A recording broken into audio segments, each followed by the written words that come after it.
warahmatullahi wabarakatuh.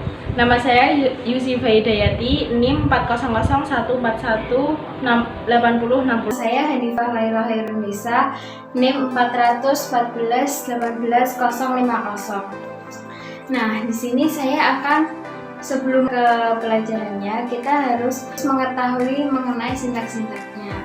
Sebelum itu, saya di sini akan menggunakan model pembelajaran Discovery Learning. Discovery Learning itu hampir sama dengan Problem Based Learning, yaitu pembelajaran dengan menggunakan permasalahan, mengidentifikasi masalah. Untuk sintak-sintaknya, yang pertama yaitu stimulation. Stimulation di sini atau pemberi rangsangan. Jadi di sini siswa akan diberikan rangsangan berupa cerita, kalimat, atau peristiwa yang ada di kehidupan sehari-hari. Kemudian untuk yang kedua yaitu problem statement atau identifikasi masalah. Nah, untuk identifikasi masalah di sini, guru berperan memberikan masalah, kemudian siswa akan mengidentifikasi bagaimana cara penyelesaiannya, bagaimana menyelesaikan suatu masalah itu. Kemudian yang ketiga ada data collection atau pengumpulan data. Untuk pengumpulan data di sini, siswa akan mengumpulkan semua data-data untuk menyelesaikan masalah tersebut menggunakan literasi, bisa menggunakan internet atau media lainnya. Untuk yang keempat yaitu ada data processing atau pengolahan data. Jadi setelah tadi datanya dikumpulkan, pengumpulan data, maka di sini akan diolah bagaimana, apakah benar dengan permasalahan tersebut, kemudian dengan data-data yang telah dikumpulkan itu apakah sesuai dengan data yang dikumpulkan. Kemudian untuk yang kelima yaitu mengenai verification, yaitu pembuktian. Di sini siswa akan membuktikan apakah benar bagaimana masalah itu diselesaikan sesuai dengan data yang telah dikumpulkan. Kemudian untuk yang terakhir yaitu ada generalization atau kesimpulan. Nah, di sini guru membimbing siswa untuk menarik kesimpulan dari permasalahan yang telah didiskusikan secara kelompok. Kemudian sebelum memulai pembelajarannya, kita bisa mengawalinya dengan berdoa dulu. Ketua kelas bisa memimpin doa. Kemudian sebelum langsung ke materinya atau pembelajarannya, ibu guru akan melakukan presensi dahulu. Yang pertama yaitu apakah Cynthia hadir? Oh ya, baik. Aditya?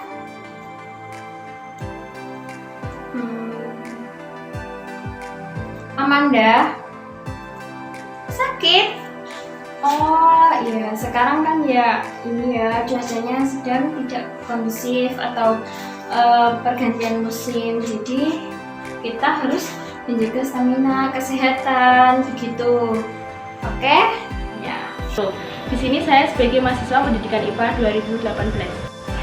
Nah, sebelum kita masuk ke materi, Ibu mau cerita dulu nih. Nah, kita hidup di bumi pasti udah pada tahu kan kalau di bumi itu ada beberapa unsur yang salah satunya yaitu oksigen. Nah, oksigen itu sangat memegang peranan penting bagi kehidupan makhluk hidup, termasuk manusia. Nah, mengapa sih manusia itu membutuhkan oksigen dan bagaimana oksigen itu masuk ke tubuh manusia? Ada yang tahu? Bisa menjawab? Karena manusia butuh oksigen untuk hidup. Oke, yang satunya lagi, yuk sebelahnya adik IA. Saya Bu, Ya. oksigen masuk dalam tubuh melalui hidung. Nah, benar sekali jawaban dari adik-adik sekalian. Nah, itu semua terjadi karena adanya sistem pernafasan dan kita perlu bersyukur nih jika setiap bangun tidur kita masih diberikan kenikmatan untuk bernafas dan menjalani kehidupan selama 1 hari penuh ini. Nah, maka dari itu kali ini kita akan mempelajari materi sistem pernafasan pada manusia. Apa aja sih yang bakal kita pelajari? Nah, kita akan mempelajari mulai dari apa itu pernafasan dan bagian-bagian organ apa saja yang digunakan untuk bernafas. Nah, kemudian Ibu akan menyampaikan tujuan pembelajaran yang akan kita capai pada pertemuan kali ini. Nah, tujuan yang pertama, peserta didik di sini mampu menjelaskan sistem pernafasan manusia dengan percaya diri setelah melihat video. Nah, peserta didik dapat menganalisis pernafasan dada dan pernafasan perut melalui diskusi kelompok. Nah, kemudian peserta didik dapat memahami keterkaitan antara struktur dan fungsi organ pada pernafasan. Kemudian peserta didik dapat melakukan praktikum dan presentasi secara jujur setelah melakukan diskusi kelompok. Untuk manfaat pembelajaran yang akan kita dapat pada pertemuan kali ini, yaitu kita dapat memahami organ pernafasan manusia, perbedaan frekuensi antara pernafasan pada laki-laki dan perempuan, dan pernafasan pada saat melakukan kegiatan dan atau saat sedang diam. Sebelum kita masuk ke materi lebih jauh, Ibu akan memperlihatkan video tentang sistem pernafasan pada kalian. Oke, nah, karena layar proyektornya sedang tidak bisa digunakan, maka akan menampilkan video melalui laptop. Nah, bisa dilihat ini video tentang sistem pernafasan pada manusia. Coba diperhatikan dengan sama dulu ya.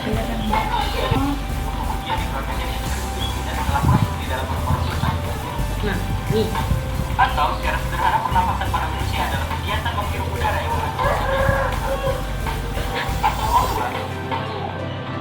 dan mengeluarkan udara yang mengandung karbon. Nah, setelah kalian melihat video tersebut, silahkan kalian bisa mempelajari tentang mekanisme pernafasan dari sumber belajar yang sudah kalian bawa, bisa dari buku paket, dan kalian boleh nih kalau misal mau nambah pengetahuan, kalian bisa membuka internet ataupun YouTube tentang mekanisme pernafasan pada manusia. Oke, silahkan. Nah, kalian silakan bisa mempelajari tentang sistem pernafasan pada manusia.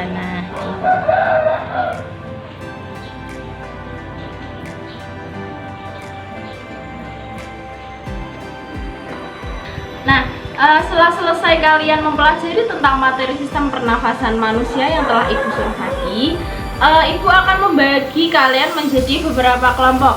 Oke, mulai dari yang pertama, kelompok 1. Nah, terdiri dari Feni Nur Anissa sama Ianatul Mufalihah. Terus kelompok 2, Adib dengan Fahri, dan seterusnya. Udah Ibu bagi kelompok nih. Sekarang giliran Ibu memberikan LKPD atau lembar kerja peserta didik kepada kalian. Nah, silakan LKPD yang sudah Ibu kasih dipelajari ya. Oh iya, nanti ini kan ada ilustrasi dari sistem pernafasan. Nah, kalian nanti bisa melihat nih, ini semisal ini paru-paru, terus ini diibaratkan nanti ada tenggorokan. Nah, kemudian setelah kalian cermati ini dari yang sudah Ibu suruh kalian mempelajari tentang mekanisme pernafasan, nah nanti kalian bisa mengerjakan soal yang ada di bawah ini. Oke, nanti kalau ada yang mau ditanyakan dipersilakan.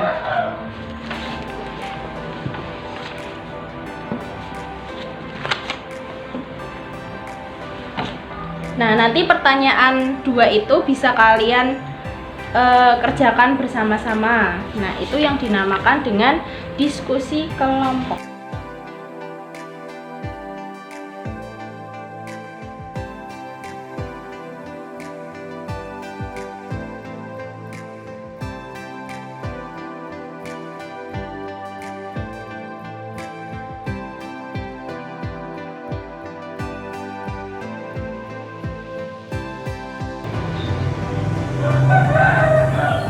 Nah, setelah selesai mengerjakan LKPD, nanti kalian Ibu minta untuk menggambarkan. Nah, menggambarkan sistem pernafasan manusia.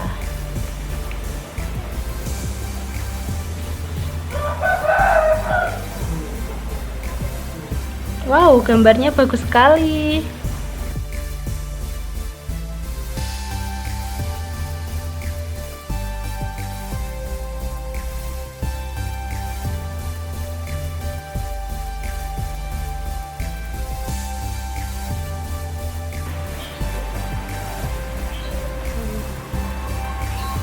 Sudah selesai. Sudah selesai, Guru. Oke, terima kasih. Oke, setelah kalian selesai melakukan diskusi kelompok, Ibu akan menunjuk salah satu kelompok untuk melakukan presentasi hasil diskusi kalian ke depan teman-teman kalian. Untuk kelompok 1 bisa maju ke depan untuk melakukan presentasi hasil diskusi kalian. Silahkan maju ke depan. Assalamualaikum warahmatullahi wabarakatuh. Kami dari kelompok 1 ingin mempresentasikan hasil dari diskusi kami. Dari ilustrasi sistem pernafasan di bawah ini, pipa kaca diibaratkan sebagai tenggorokan, balon diibaratkan sebagai paru-paru, dan tutup dengan karet balon diibaratkan sebagai diafragma. Oke, benar sekali untuk kelompok 1. Kita beri aplaus untuk kelompok 1. Oke, lanjut. Perbedaan pernapasan inspirasi dan ekspirasi dada yaitu pernapasan yang dibantu oleh otot dada antar tulang rusuk. Inspirasi volume rongga dada membesar, ekspirasi volume rongga dada mengecil. Pernapasan yang dibantu oleh otot diafragma. Terima kasih untuk adik-adik yang telah bersedia melakukan pembelajaran pada pagi hari ini. Semoga pembelajaran yang akan kita berikan pada hari ini bisa bermanfaat untuk kita semua. Untuk selanjutnya Ibu akan menyimpulkan hasil pembelajaran yang akan kita dapat. Di sini kita akan menyimpulkan bersama-sama ya. Mulai dari yang pertama yaitu ada pernafasan dada atau respirasi. Nah, pernafasan dada itu otot antar tulang rusuknya kita akan berkontraksi pada atau mengkerut. Nah, pada tulang rusuk itu akan terangkat ke atas. Jadi bisa perhatikan Ibu sebentar untuk pernafasan dada itu seperti itu ya. Di sini tulang rusuk luarnya akan berkontraksi atau mengkerut. Nah, tulang rusuknya akan terangkat ke atas. Jadi sudah kalian lihat tadi tulang rusuknya akan terangkat ke atas. Untuk pernafasan perut tadi untuk pernafasan dada ya. Nah, untuk pernafasan perut itu dari otot diafragma pada perut mengalami kontraksi. Nah, pada perut otot diafragma itu terletak antara dada dan perut. Jadi di tengah-tengah ini. Nah, itu disebut dengan pernafasan perut. Nah, nanti pernafasan perut itu akan mengalami kontraksi. Jadi pernafasan perut itu terjadi ketika kalian sedang tidur. Beda dengan pernafasan dada ya. Kalau pernafasan perut itu seperti ini.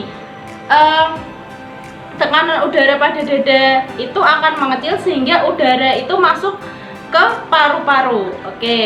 Nah, di sini Ibu punya nih satu lagu untuk kalian agar mudah menghafal urutan dari sistem pernafasan itu mana saja. Bisa didengarkan dulu ya. Bisa diam sebentar, Adik.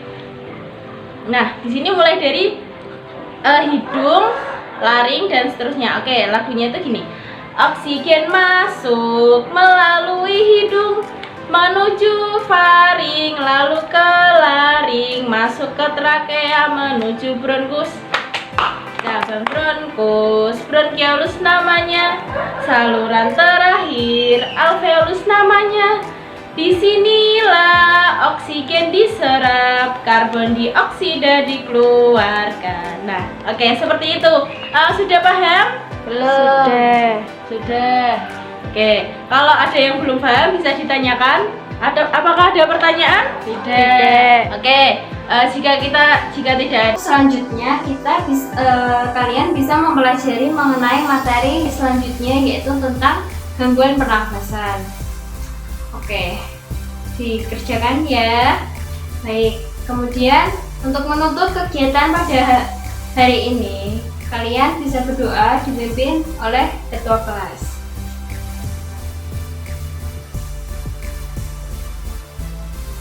Ya, oke, selamat siang. Terima kasih sudah memperhatikan. Jangan lupa dipelajari. Sekian dari Ibu. Wassalamualaikum warahmatullahi wabarakatuh.